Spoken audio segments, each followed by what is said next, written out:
Conference एकम सनातन भारत दल, जिसे पहले एकजुट जम्मू के नाम से जाना जाता था, उसके द्वारा की जा रही है। एकम सनातन भारत दल का मैं एडवोकेट अंकुर शर्मा राष्ट्रीय अध्यक्ष हूं और आज की प्रेस कॉन्फ्रेंस का कारण करने का मुख्य यही है कि अप्रैल 2023 से इलेक्शन कमीशन ऑफ इंडिया के साथ जो हमने अपने नेम चेंज की प्रक्रिया शुरू की थी, वो 5 दिसंबर 2023 को पूरी हुई। बहुत सारे अप्स एंड डाउन्स आए, बहुत सारे इश्यूज ऐसे क्रॉप अप हुए कि हमें कोर्ट का भी सहारा लेना पड़ा इलेक्शन कमीशन के संबंध में। एकजुट जम्मू, जो जम्मू संभाग में civilisational war in terms of different issues जो हमने टेकअप यहाँ पे किए, चाहे वो 370 के खिलाफ लड़ने की बात हो, चाहे वो डेमोग्राफिक इन्वेजन के खिलाफ अपनी बात रखने की बात हो, जम्मू की पॉलिटिकल डिसएम्पावरमेंट और कश्मीरी हेजिमनी की बात हो, राष्ट्रीय सुरक्षा से क्या उसका दृष्टिकोण है उसकी बात हो, और उससे फिर प्रेरित होकर जिस तरीके से एकजुट जम्मू राष्ट्रीय स्तर पे जाके एकजुट भारत, एकजुट सनातन भारत और एकजुट का संस्कृत अनुवाद एकम सनातन भारत बना। तो इलेक्शन कमीशन के साथ हमारी ये लगातार प्रक्रिया चल रही थी कि हमें राष्ट्रीय स्तर पर रिकॉग्निशन मिले।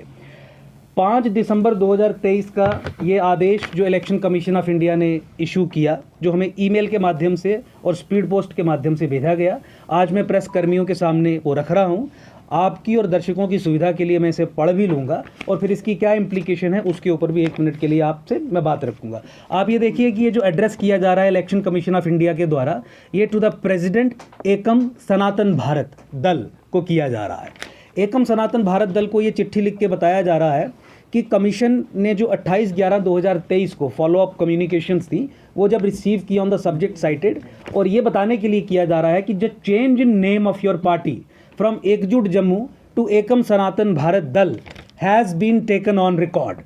तो मैं बहुत बहुत बधाई देता हूँ जम्मू संभाग के लोगों को भी, एकम सनातन भारत दल के कार्यकर्ता को भी, एकजुट जम्मू एकम सनातन भारत दल के साथ जो भी जुड़ा रहा उन सभी को भी, आम जनता को भी, पूरे देशवासियों को भी, कि सनातन संस्कृति, सभ्यता और धर्म के सशक्तिकरण के लिए एकम सनातन भारत दल जो political vehicle pan India level पे एकजुट जम्मू का स्वरूप बड़ा करके हमने लॉन्च किया है, उसकी एक सफल शुरुआत हो गई है। और आज प्रेस के माध्यम से आज हम आधिकारिक तौर पर यह डिक्लेयर करना चाहते हैं कि एकम सनातन भारत दल across the length and breadth of the country 28 राज्यों में और तमाम केंद्र शासित प्रदेशों में 400 के करीब एमपी कैंडिडेट्स खड़ा करेगा, जो लोकसभा 2024 के चुनावों में पूरे दमखम से लड़ेंगे। और जम्मू कश्मीर के संबंध में मैं आपको बताऊं, हमने पहले भी ये कंसिस्टेंट स्टैंड हमारा रहा है कि कश्मीर से हमारा कोई लेना देना नहीं। बात होगी जम्मू कश्मीर में तो केवल जम्मू के सशक्तिकरण की होगी, और जम्मू कश्मीर के संबंध में केवल 2 लोकसभा चुनावों पे 2 अलग अलग कैंडिडेट्स उतारे जाएंगे। जम्मू सांबा रियासी लोकसभा कॉन्स्टिट्यूएंसी और उधमपुर डोडा किश्तवाड़ कठुआ लोकसभा कंस्टिट्यूएंसी, यहाँ पे 2 कैंडिडेट्स उतारे जाएंगे। तो आज मैं आपके माध्यम से देशवासियों को और जम्मू संभाग के लोगों को कम से कम ये भी बताना चाहता हूँ कि हमारे 2 कैंडिडेट्स जम्मू कश्मीर से एमपी 2024 के लोकसभा चुनाव लड़ेंगे, जम्मू से भी लड़ेंगे और उधमपुर से भी लड़ेंगे, कश्मीर से नहीं लड़ा जाएगा। एकम सनातन भारत दल